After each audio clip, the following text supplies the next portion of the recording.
नमस्कार, आपका स्वागत है। मैं रेशमा 8 PM न्यूज में हम देखेंगे दुर्ग जिले समेत देश विदेश की कुछ प्रमुख खबरें। आइए शुरू करते हैं पहले दुर्ग जिले की खबरों से। छत्तीसगढ़ कर्मचारी अधिकारी फेडरेशन के आह्वान पर दुर्ग में 3 दिवसीय कलमबंद हड़ताल शुरू हो गई है। 11 सूत्रीय मांगों को लेकर कर्मचारी धरने पर बैठे हैं। कर्मचारियों का कहना है कि मोदी गारंटी के तहत केंद्र के समान महंगाई भत्ता देने का वादा किया गया था, लेकिन अब तक अमल नहीं हुआ। फेडरेशन का आरोप है कि राज्य के कर्मचारी अब भी केंद्र से 3% पीछे हैं। अनियमित और संविदा कर्मचारी के नियमितीकरण को लेकर भी सरकार पर वादा खिलाफी का आरोप लगाया गया है। कर्मचारियों ने चेतावनी दी है कि मांगे पूरी नहीं हुई तो आंदोलन और उग्र किया जाएगा। दुर्ग जिले में जिला शिक्षा अधिकारी अरविंद मिश्रा ने कई शासकीय प्राथमिक, पूर्व माध्यमिक और हाई सेकेंडरी स्कूल का आकस्मिक निरीक्षण किया। निरीक्षण के दौरान कहीं बच्चों की मेहनत और शिक्षकों की लगन की प्रशंसा हुई। शिक्षकों द्वारा बच्चों को समर्पित होकर पढ़ाने की प्रयासों को DAO ने प्रेरणादायक बताया, तो कहीं कक्षाएं खाली मिलने पर शिक्षकों की लापरवाही पर नाराजगी जताई गई। हाई और हाई सेकेंडरी स्कूलों में बोर्ड परीक्षा की तैयारी, प्रश्न बैंक, टेस्ट परीक्षा और कमजोर विद्यार्थी पर विशेष फोकस करने के निर्देश भी जारी किए हैं। भिलाई नगर निगम आयुक्त राजीव कुमार पांडे ने नेहरू नगर जोन अंतर्गत संचालित विकास कार्यों का औचक निरीक्षण किया। निरीक्षण के दौरान सड़कों, तालाबों, उद्यानों और खेल मैदानों की वस्तु स्थिति का जायजा लिया गया। संजय नगर तालाब के निरीक्षण के दौरान चारों ओर लगी चेकर टाइल्स के उखड़ने पर आयुक्त ने तत्काल मरम्मत के निर्देश दिए। साथ ही बैडमिंटन कोर्ट में सुरक्षा की दृष्टि से चैन लिंक फेंसिंग को मजबूत करने के निर्देश दिए गए। निरीक्षण के दौरान जोन आयुक्त सहित निगम के वरिष्ठ अधिकारी उपस्थित रहे। निगम का उद्देश्य जनहित में गुणवत्तापूर्ण विकास कार्य सुनिश्चित कराना है। केंद्र सरकार की महत्वाकांक्षी प्रधानमंत्री आवास योजना के अंतर्गत भिलाई नगर निगम द्वारा जरूरतमंद परिवारों को आवास आवंटित किए गए।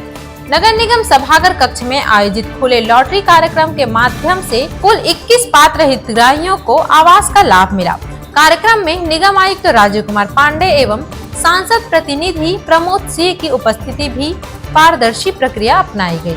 दस्तावेज सत्यापन एवं समक्ष स्वीकृति के पश्चात हितग्राहियों से आवास लागत का मात्र 10% अंशदान लिया गया। यह योजना जरूरतमंदों के पक्के मकान के सपने को साकार करने की दिशा में एक बड़ा कदम है। भिलाई के ट्रांसपोर्ट नगर क्षेत्र में नहर किनारे एक अज्ञात व्यक्ति का शव मिलने से इलाके में दहशत का माहौल है। सुबह स्थानीय लोगों ने शव देखा और पुलिस को सूचना दी। सूचना मिलते ही भिलाई 3 थाना पुलिस मौके पर पहुंची और इलाके में घेराबंदी कर जांच शुरू की। फॉरेंसिक टीम ने घटनास्थल के साक्ष्य जुटाए। प्रारंभिक जांच के बाद शव को पोस्टमार्टम के लिए मरचूरी भेजा गया। मृतक की पहचान अभी नहीं हो सकी है। पुलिस आसपास के लोगों से पूछताछ कर रही है। पोस्टमार्टम रिपोर्ट आने के बाद ही मौत के कारणों का खुलासा हो सकेगा।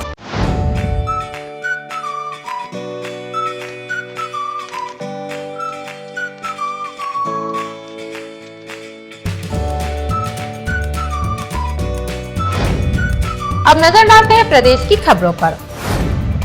स्वास्थ्य सेवाओं को तेज और प्रभावी बनाने के लिए केंद्रीय स्वास्थ्य मंत्री JP नड्डा ने छत्तीसगढ़ के साथ उच्च स्तरीय समीक्षा बैठक की। बैठक में टीबी मुक्त भारत, जन भागीदारी आधारित स्वास्थ्य मॉडल, टेलीमेडिसिन, दवा विनियमन और निदान सुविधाओं के विस्तार पर विशेष चर्चा हुई।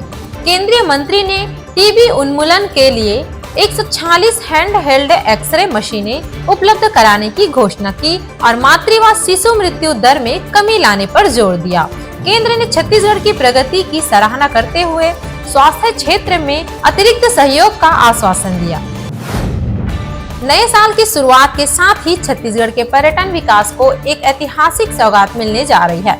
140 करोड़ रुपए की लागत से बनने वाले भोरमदेव पर्यटन कॉरिडोर का भूमि पूजन 1 जनवरी को केंद्रीय पर्यटन मंत्री गजेंद्र सिंह शेखावत और मुख्यमंत्री विष्णुदेव साय के कर कमलों से होगा। आयोजन की तैयारियों का उप मुख्यमंत्री विजय शर्मा ने निरीक्षण कर जायजा लिया। इस परियोजना के तहत सड़क, व्यू पॉइंट, पर्यटक सुविधा केंद्र और सौंदर्यीकरण जैसे कार्य किए जाएंगे।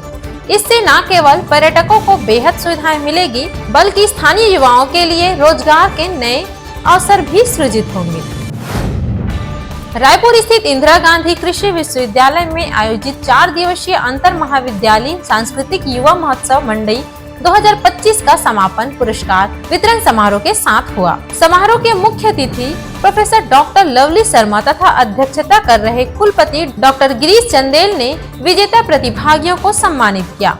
मंडई 2025 का ओवरऑल चैंपियन कृषि महाविद्यालय रायपुर बना, जबकि अंबिकापुर रहा उप विजेता। कार्यक्रम में छत्तीसगढ़ की आदिवासी कला, नृत्य, संगीत और सांस्कृतिक विरासत की अद्भुत झलक देखने को मिली। सूरजपुर जिले में धान खरीदी व्यवस्था को लेकर collector S Jaivardhan action mode में नजर आए।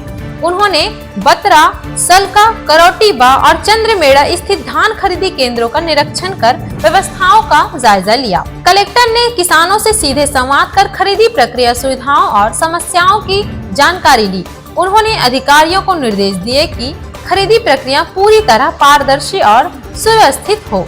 कलेक्टर ने स्पष्ट कहा कि किसी भी स्तर पर लापरवाही या अनियमितताएं पाए जाने पर सख्त कार्रवाई की जाएगी। जिला प्रशासन किसानों के हित में धान खरीदी कार्य पर लगातार नजर बनाए हुए हैं। नए साल को लेकर राजधानी रायपुर में होने वाले इवेंट्स के मद्देनजर पुलिस की सिविल लाइन स्थित कंट्रोल रूम में महत्वपूर्ण बैठक हुई। इसमें रायपुर रेंज के आईजी अमरेश मिश्रा और एसएसपी डॉक्टर लाल उमेद सिंह शामिल हुए। साथ ही जिले के सभी थाना प्रभारी, सीएसपी और एएसपी भी मौजूद रहे। नए साल के जश्न के दौरान कानून व्यवस्था बनाए रखने के लिए निर्देश दिए गए। क्राइम मीटिंग में पेंडिंग केस को लेकर थाना प्रभारियों को फटकार लगी। नए साल में होटल, क्लब्स और फार्म हाउस में होने वाले इवेंट्स के साथ प्राइवेट पार्टीज पर भी पुलिस की नजर रहेगी।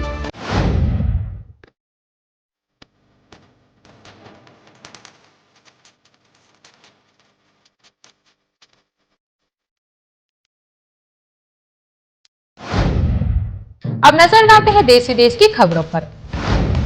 प्रधानमंत्री नरेंद्र मोदी ने रूस के राष्ट्रपति पुतिन के आवास को निशाना बनाए जाने की खबरों पर गहरी चिंता जताई और रूस एवं यूक्रेन से शत्रुता समाप्त करने के लिए कूटनीतिक प्रयासों पर ध्यान केंद्रित करने का आग्रह किया। यूक्रेनी राष्ट्रपति जेलेंस्की ने रूस के दावे को पूरी तरह से मनगढ़ंत बताया और कहा कि यह शांति प्रक्रिया को कमजोर करने के लिए बनाया गया था। जेलेंस्की का कहना है कि संकट को समाप्त करने के लिए आवश्यक कदम उठाने से रूस इनकार कर रहा है और कोई सवाल नहीं उठाए, इसलिए वो झूठे दावा कर रहा है। गुरुग्राम में नए साल के स्वागत को लेकर तैयारियां पूरी कर ली गई है और जश्न को सुरक्षित व शांतिपूर्ण बनाए रखने के लिए पुलिस प्रशासन पूरी तरह मुस्तैद है। सुरक्षा व्यवस्था के मद्देनजर गुरुग्राम पुलिस को हाई अलर्ट पर रखा गया है। डीसीपी हेडक्वार्टर अर्पित जैन ने कहा कि नए साल के जश्न के दौरान हुड़दंग मचाने वालों पर पुलिस की कड़ी नजर रहेगी और कानून व्यवस्था से खिलवाड़ करने वालों को किसी भी सूरत में बख्शा नहीं जाएगा। पुलिस की कोशिश है कि नए साल का जश्न शांति और सुरक्षा के साथ मनाया जाए ताकि हर कोई सुखी और चैन के साथ नए साल का स्वागत कर सके। उत्तराखंड में रामनगर जा रही KMOU के यात्री बस अचानक अनियंत्रित होकर गहरी खाई में गिर गई। हादसे में 7 यात्रियों की मौत हो गई, जबकि 12 यात्री घायल हुए हैं। सूचना मिलते ही पुलिस प्रशासन, आपदा प्रबंधक और स्वास्थ्य विभाग की टीमें मौके पर पहुंची।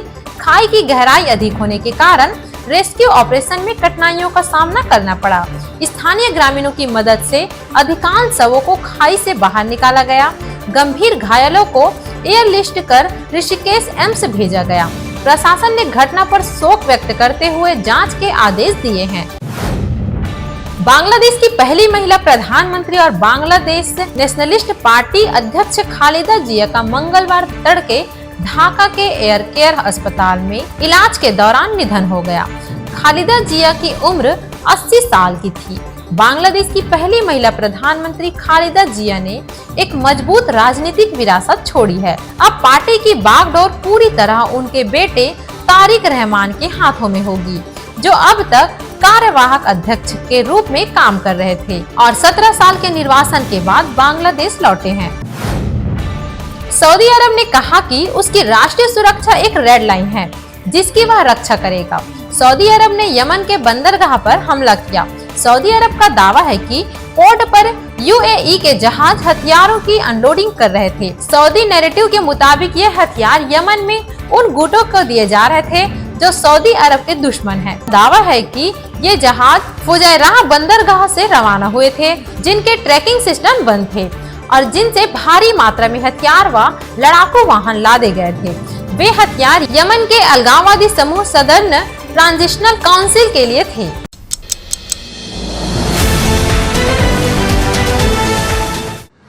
This program is sponsored by SR Hospital and Research Center.